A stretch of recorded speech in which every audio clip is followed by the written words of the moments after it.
Grabación.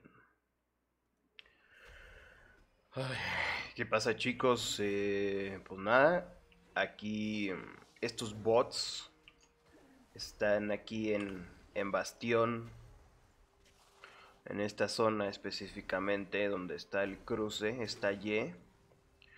Hay unos bots aquí arriba, abajo de este árbol. Son dos druidas nivel low.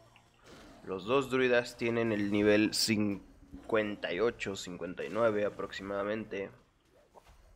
Y pues nada, están aquí dándole duro al programita. Miren.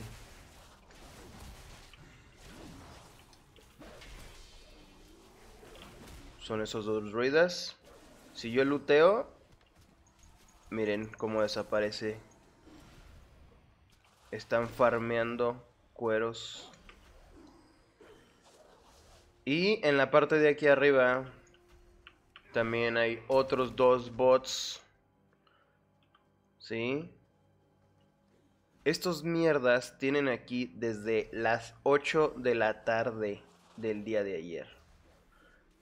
Desde las 8 del día de ayer, hora server, son las 10:35 hora server del día siguiente. Y amigos, varios estuvimos reportando, pero Blizzard nos tiene aquí abandonados, no hace nada, le importa un culo. Los latinos, ya nos estamos dando cuenta, fuimos varios los que empezamos a reportar esta estupidez. No se vale porque uno está pagando dinero, está pagando pasta real para que te vengan con estas pendejadas.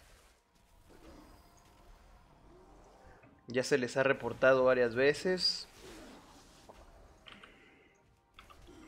No hacen nada. Estamos en Bastión, en esta parte de aquí. Ojo, y estos son dos que se encontraron. Son dos que se encontraron y quién sabe cuántos más hay regados por el mapa. Quién sabe cuántos más hay en Ardenwell, en Revendred, en Maldraxxus. Así que, ojito. ¿En qué servidor juego? Estoy jugando en Ragnaros. Soy Ragnaros Horda.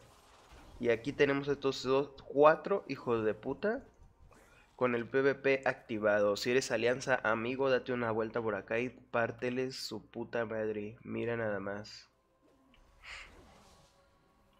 Por eso el mercado se da la mierda. Por eso la ficha sube por estos pendejos de mierda.